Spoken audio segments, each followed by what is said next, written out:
Thank you all for your patience. I was saying I think I'm cursed because last year RubyConf I also spoke right before lunch and I had similar issues. So, I'm just gonna move this so I don't step on it. All right, we're gonna power through because lunch is next. Everyone loves lunch. So I'm gonna go pretty quickly, but I love talking about this, so definitely just come grab me afterwards if you want to know more about anything that I maybe went over a little quickly. So this is how we implemented salary transparency and why it matters. I'm Hilary Krause. I'm a VP at 10-4 Consulting. It's a web and mobile consulting company in Madison, Wisconsin. And I dressed as Scope Creep for Halloween, which we sent it to a couple of our clients, and one of them responded and was like, haha, that's me, right? And in my head, I was like, yes. Didn't say that because I'm a professional. All right, so what are we going to be chatting about today? First, what is the big deal? Like, why do we even care about salary transparency?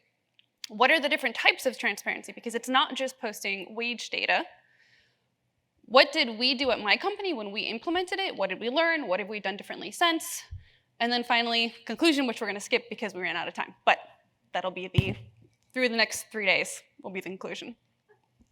All right, so raise your hand if any of the following apply. You didn't know what the salary would be until it was time to negotiate. At one or more jobs, you suspected you were underpaid. At one or more jobs, you were discouraged from talking about compensation. And then at one or more jobs, you had some form of salary transparency. It's a lot fewer hands for that last one, which is not surprising.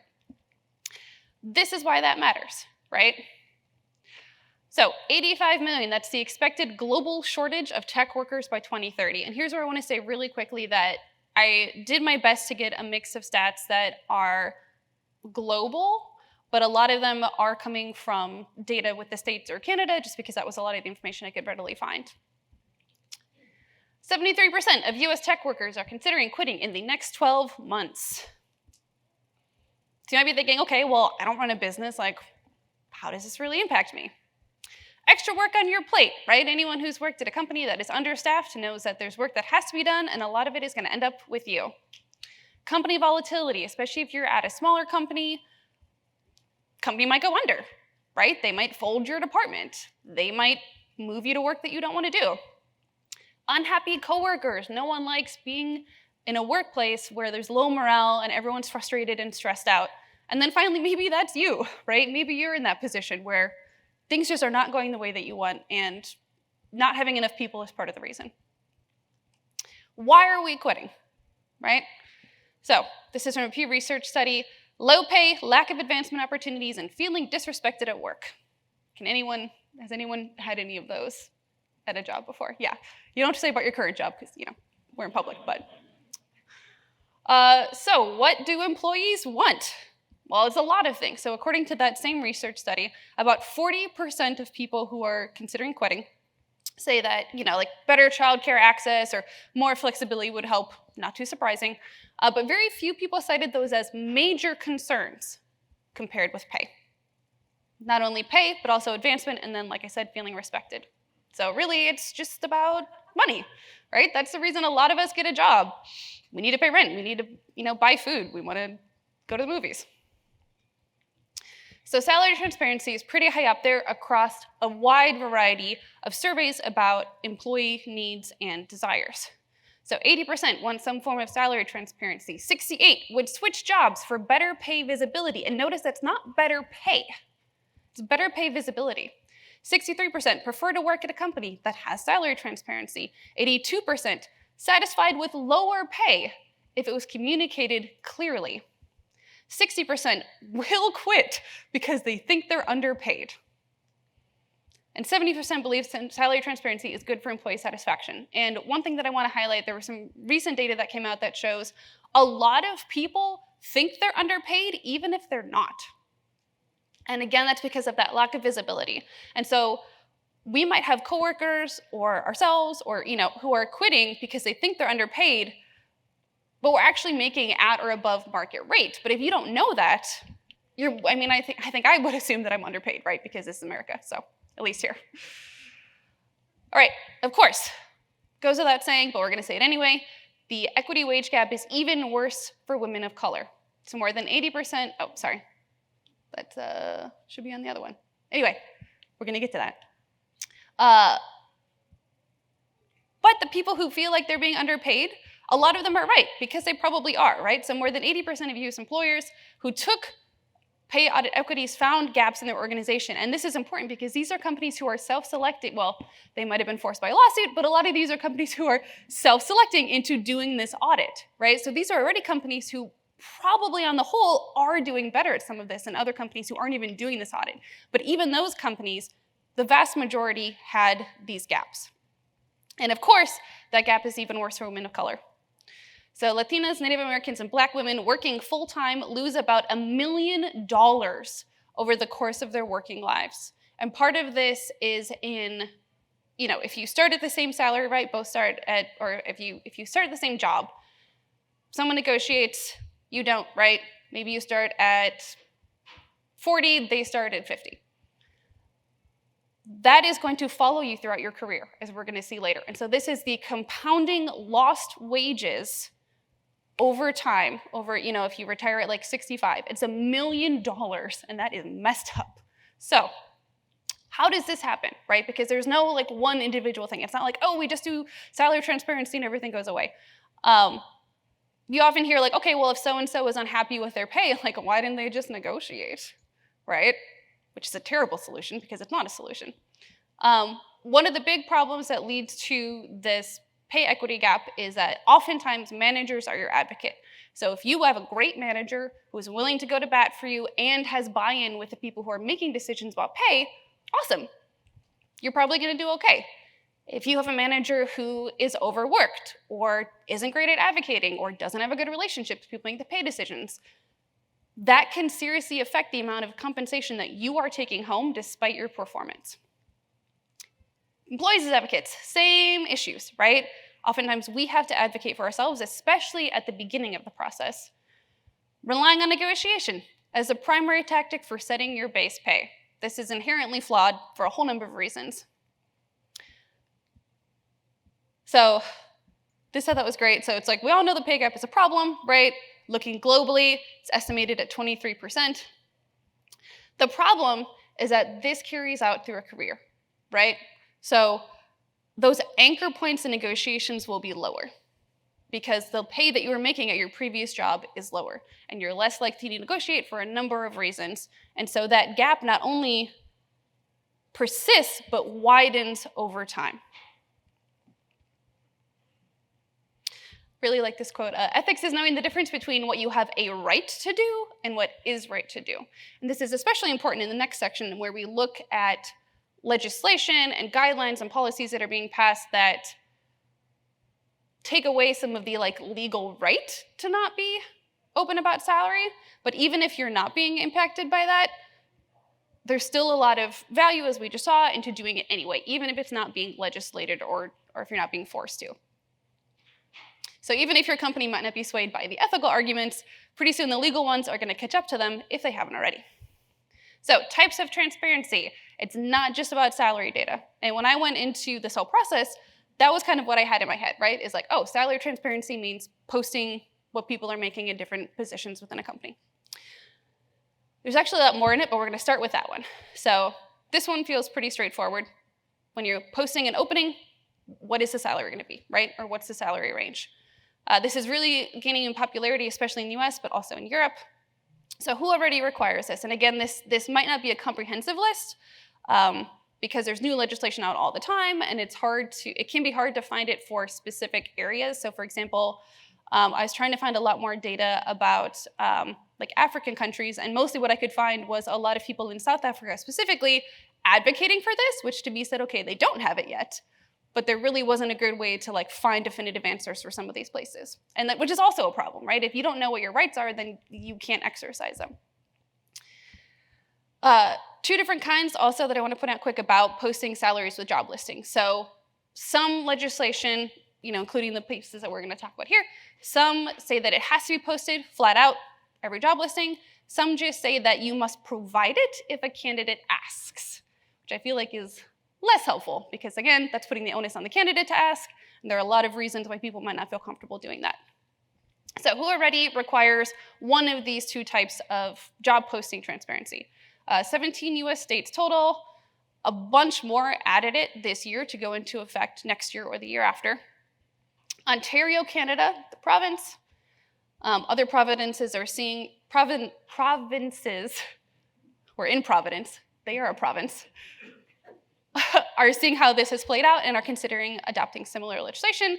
And then you're going to see this one pop up a lot. The EU has recently passed, and forgive me if this vocabulary isn't quite right, but like this large legislation or guidelines that cover a whole bunch of salary transparency like systems.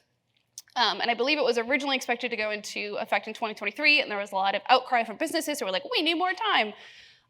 So the last that I saw, they were considering 2024 instead for enforcement to begin. What's the impact of doing this? You'll receive up to 90% more applicants. It's quickly becoming the norm, so not doing this actually makes you stand out in a negative way versus before it would make you stand out in a positive way. 75% of new job postings from last year included salary on the job matching site Indeed. LinkedIn saw a 35% increase in including salaries with job listings in just the first half of 2022. This is another one, banning questions about pay history, which I wouldn't really have thought of as being part of salary transparency, but it makes sense because this is protecting you from having those negative compensation experiences carry out through the rest of your career. So who already requires or forbids asking questions about pay history? 21 US states, which I didn't know that. The EU, again, part of that big package that they just passed, and that's really it that I could find. So again, there could be others, but those are the only ones that I could find. What is the impact? So compared with employers who had the wage information, those without it ended up interviewing and hiring workers who on average made significantly less money in the past. So this was a study where they had employers interview, they had two control groups of people looking for candidates. And in one group, they could ask about pay history, and in the other one, they couldn't. And they found that when they did not have that data to serve as a reference point, they offered much higher salaries to those employees and gave them better opportunities than they would have had they known that, because there's this tendency with HR to be like, well, if you were making a lot less than market at your previous job, you probably just weren't very good at your job, right? That's the correlation that a lot of people read into that data, fair or not. And kind of related to this, if you can't use past wages as an indicator of success in a past role, you have to look at things that are more substantial, right?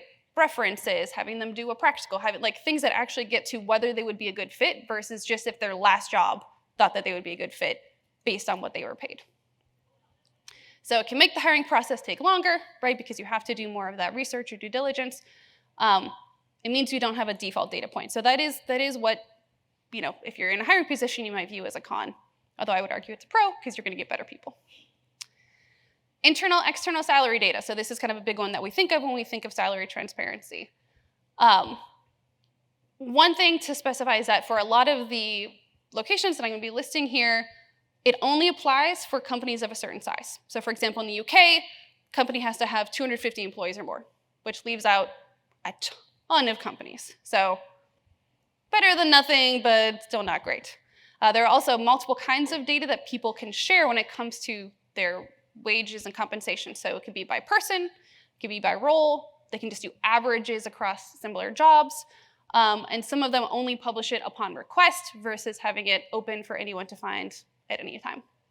So with those caveats, who fits some of these requirements? So again, our pals in the EU, Iceland, which I believe has been doing it for like 180 years or something ridiculous like that, Canada, UK, and Japan. And so there was a lot of entry, there's some studies I'm going to cite later that were specifically about Southeast Asian employees. And I think it's fascinating how there are sort of cultural distinctions when we think about money and how we talk about it and what we're comfortable with and kind of what the social norms are. And it's important to keep those in mind when we're looking at how this is implemented around the world. And yet, there are these broad generalizations that do hold true across cultures, which is that People want to know what they're making and want to know that it's fair and also have some discomfort around it. So we're going to talk about that in a little bit. What's the impact of doing this, right? Sharing internal or external salary data. So over 14 years, publishing salary data in an easy-to-find fashion reduced the gender equity gap by up to 50% among 100,000 US academics. 50%, like that is huge. There's a 6% pay gap in Sweden, which has universal income tax returns, so you can see what people are making. Now, this is 6% pay gap for people performing the same roles, not the overall gender gap, because a lot more women in Sweden go into government work, which pays less. So, there's a lot of ways to look at this data. But for people performing the same roles, it's only 6%. In the US, the gender pay gap in 2022 for the same job, same seniority, was 11%. So almost twice as high. And Sweden has had universal salary transparency for more than 100 years. They're doing just fine, right? One sort of con of this, again, depending how you look at the data, is that having public salary data, or internal salary data can lead to slightly depressed wages overall, which kind of makes sense when we think about it, because you're standardizing everything, you're getting rid of a lot of those outliers. It sort of slightly depresses, but people are happier. So again, there's trade-offs. Career progression. So this is one I definitely hadn't considered. This is showing people a clear path to advance at your company and what the expectations and the salary would be for those different roles. Who already requires this? Pretty sure it's just the EU. And not even yet, but they will be, right? So those regulations are pretty broad. They're covering a lot of different areas of salary transparency. And from my perspective as someone who's very pro salary transparency, the hope is that, kind of like with GDPR, that they're going to be sort of the vanguard and set a new standard that's going to trickle, throughout the rest of the world, or through a lot more places than it is now. Specifically, they're going to require companies to share the criteria that's used to determine pay levels and career progression. So I don't know if anyone's had that situation where you're at a job and you're like, well, what even is a senior developer? How do I get there? What kind of money would I ask for when I get that promotion? The idea is that this is going to help with a lot of that uncertainty. What's the impact? 40% of IT software and tech workers said limited career progression made them think about quitting. Another 40% of Gen Z workers specifically said they'd accept a pay cut if they knew that they could grow a career there. And 41% of workers in the US, Canada, UK, Australia, India, and Singapore said lack of opportunity for upward mobility was the #1 reason why they quit. So again, even higher than pay. So even if you've got great pay now, you're looking ahead 5-10 years. If you don't see how you can get to the next level, why would you stick around, right? I think there's a truism in tech specifically, or especially, that if you want to get a promotion or a pay raise, you have to quit and start somewhere else. And so we see a lot of that job hopping. So this is beneficial not only for companies in terms of stability, but also because it's very expensive to hire new people. So just give them a raise. Keep them. You're going to spend less money overall. All right, so speaking of companies, I'm going to quick walk through how 10 Forward implemented various types of salary transparency and some of the lessons that we learned. Also, it is time for lunch because we got started late. So if anyone is really, really hungry and just needs to pop out, I will not be offended. All right, so what were we already doing? So there were some, like I said, there were some aspects of salary transparency that I didn't consider to be salary transparency that we were in fact already doing. So we have a published career progression document with salary ranges, and that includes the expectations for that role, the flexibility that comes with that role, salary range, and then we also have, sort of expected years of experience. And there's a lot of overlap between those because, of course, years of experience does not directly translate to skills or ability. And so that's something that everyone has access to. We've had that for a long time.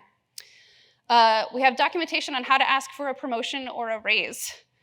And I remember writing that up before I came on as a partner, and one of the other owners was like, you really want to tell people how to ask for more money? And I was like, yeah, we want to keep them, right? We want to keep them. We are very deliberate about our hire. We hire great people. We want to pay them well. And again, our company is predominantly women, and women are not as socialized to negotiate and to be assertive when it comes to compensation. So let's give them all the tools we can so they feel very empowered to do so. And then we do quarterly versus annual reviews, although we always tell people you can ask for a raise at any time, literally any time. Go to lunch, ask for a raise, great. Annual reviews are terrible. I don't think I need to go into why. I think everyone knows that.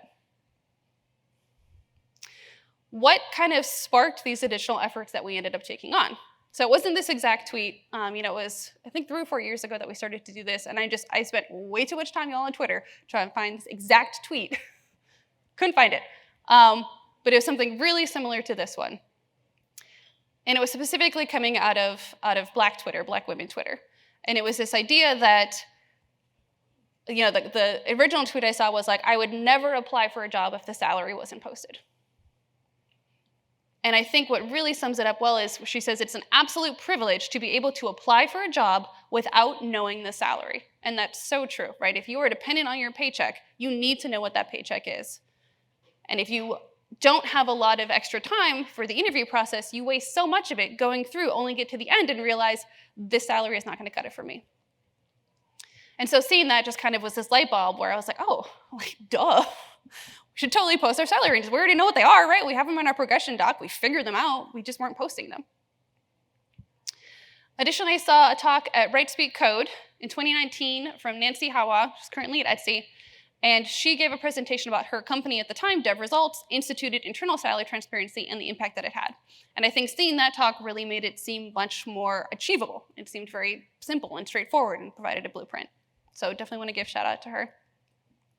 And so I'm sitting there thinking, how hard could it be, right? Everyone wants it. We already have some of the groundwork laid, right? We're a small, close-knit team. We're built on progressive values. Everyone's gonna love this, right? They're gonna come back, they're gonna be so pumped we're doing this. Yeah, not quite. So I mentioned that discomfort earlier, right? Let's talk about that for a minute. Most countries, especially capitalist ones, but most countries, talk about money just makes us uncomfortable. Part of that is, or I think a large part of that is because income is tied to how we're valued in society. And so it's just, we just kind of do this, when we're talking about it. So what was the problem we encountered? So 65% of workers support sharing average salaries by pay and department, and this was that study of, I think it was like 65,000 workers in Southeast Asia. But 75% oppose sharing individual salaries. And so we have this, what feels to me a little bit of a disconnect where we really want to know the data, but we want to protect our data, right? And it makes sense. And so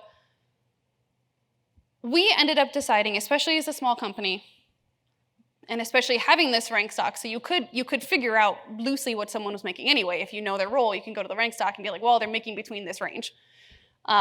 So we felt like the more transparency, the better, right? Averages just don't mean that much when you have a really small sample size. So we felt that to get the best out of the data, we needed to be very specific. It was welcomed by most employees. Most saw the value, understood that it was for their benefit. The key exception was the lowest paid team member. And you might be thinking, oh, because she was the lowest paid, it wasn't for the reasons that I expected. She was happy with her salary. She was in a non-technical role, had come on as an intern, and I believe was in her first year of full-time, so very early in her career. She was happy with her salary. She didn't want everyone else at the team to see what she was making and judge her for it, right? View her value based on her salary, especially compared to developer salaries, which just are inherently higher. So in hindsight, what could we have done instead? And what would I recommend thinking about doing if you try to implement this at your company? Prep people in advance and give them time to process. We did prep people in advance. We did not give a lot of time to process. And then we also kind of waited for people to come to us with any concerns instead of going to them directly and asking, what do you want to know? What are you worried about? How can we make this a smoother transition for you? Publish documentation articulating not just how, which we did, but also more of the why. So we really talked up a lot about this cuts gender pay gaps, this brings transparency, this shows you, how you can grow at the company and help you decide if this is the right place for you, because maybe it's not, and that's okay. But you can't know that without the data. And then the big thing was just listening, right? And so like we saw with some of the statistics, people are willing to have lower pay if they understand where it's coming from. And we're not exploiting that. At least I hope we're not. We're not trying to. But the big thing is they just want to know why. Where did this number come from? What's backing it up? How did we get here? Record keeping, this is another key aspect. So the problem, where does the data live? So we're like, great, we're going to share everyone's salary. And then I was like, where? I don't know if you're like, if our tech company is like other tech companies, but we have like 6 different softwares to do everything because someone will find a shiny new one that they love and put a specific thing on it, and then now we're all tied into that. And so which one of these are we going to put this data on? How do we keep it updated? Right? As we bring on new people, as we give out raises, like who's in charge of making sure that data stays up to date? What information should it include? Do we put, I think some obvious ones is, okay, name and what's their title and what's their salary, but what about other types of compensation? So in hindsight, we realized quickly that we needed a regular check-in to make sure it was up to date. So we just have a repeating task in one of our project management software tools. That's just a link to the document that we have a spreadsheet where we have all the data. Go check this, is this accurate?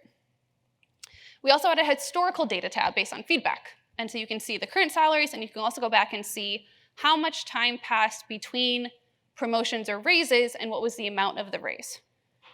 And so that's especially useful for newer employees, so they can come in if they're a junior developer and they can see, oh, okay, so I see that Hilary started as an intern, and then 3 months later she was a junior developer, and then it was 3 months after that she became a staff, and this was how much money she got, and really kind of see a track, like different types of tracks laid out for them. We also added the range from the progression doc for direct comparison. So again, just trying to make it very easy, go one place, see everything you need in one glance. And we did have some successes, right? There were things that could have done better, but overall, it's really been a success. So over the past 3 years, it's been cited by numerous applicants as something that encouraged them to apply or made them want to work for our company, specifically that we had salary transparency. It's helped the team to advocate for themselves. It's helped leadership to advocate for team members. So when we're looking at the doc, we can see like, oh yeah, so I can see that, it's been, a year and a half since so-and-so got a raise and they've been crushing it. Like, let's talk about that at our next quarterly review because we think that they deserve more money. And it builds trust from the get-go for new employees, right? So you are most powerful and most vulnerable right before you start because you don't know the norms. They also don't know your flaws because we all have them. And it's this very weird mix. And so when we'll talk about that in a second. So going forward, what are some things that we've now done since? So we developed this pre-offer letter session. And so that's where I go in usually with someone that we want to make an offer letter to. I show them our career doc. They kind of pick where they think they are. I talk about all of our compensation policies. We go through benefits, and I ask them to come prepared with 4 numbers. So I do amount of vacation versus minimum they'd be happy with, and then ideal salary, minimum they'd be happy with. And I really stress that minimum you'll be happy with is not minimum you will accept. It is the minimum that will make you excited to sign this offer letter. Because we want people, when they come in at the beginning, to feel valued immediately and to honestly be excited to join the company for the compensation that we're offering. And so then oftentimes we can offer ideal, right? Because they've seen the salary ranges, they know kind of what the expectations are, and we can just make one that has like, okay, yeah, you get 3.5 weeks of vacation and this amount of salary. It's like, awesome. Sometimes we can't. So we had a junior come on, it was their first professional job, and they were asking all of their friends in tech, like, oh, how much money should I be making? But they're asking friends at like Google and Epic, which is a healthcare software company, and like Zendesk, which is an office in Madison, and like those are gonna be, it's just a different market. And they even said, they were like, hey, I really don't know how much to ask for. Like, this is what my friends are saying. I want to talk it through. And I think part of the reason that they felt comfortable with that was because we had been very open about, we have salary transparency. You will see everyone else's salaries when you join, so you will know right away if we did you wrong. And I went through the career doc and I said, okay, these are the reasons that we're making this offer. This is what went into it. We are able to meet the vacation that you requested. Looking at the historical data, okay, so you can see that, like when I started as a junior, it was a little lower than I wanted, but then I had my first raise in 6 months. And I could show that, and I could be like, we have a history of being flexible and working with people to make sure that the compensation matches what their value is that they're providing to the company. And so by the end, he accepted the offer letter, was happy, was like, that makes so much sense, like, thank you for explaining it. He's like, I just really didn't know how this all worked. And I think having that kind of relationship early on is important for everyone, really. We built an additional customization. So my second raise ever was just doubling my vacation. And part of it at the time was that we were kind of in a rut. We're consulting. You have ebbs and flows, and we're kind of in an ebb. And so there wasn't a lot of extra money to throw on a raise, but I was very happy to get more vacation. That worked great for me. And now I have 5 weeks of vacation, and one of my coworkers, who's also a partner and makes about the same, is at the same level as I do, he has just a standard 2, which is our minimum, because he does not want to travel. He does not care about vacation. We have to force him to take time off, because it's good for everyone to do. And so his base salary is higher, because that brings more value to him. But then when you look at our, the calculated, it comes out to be about the same. It's just how we structured it is different based on our individual preferences.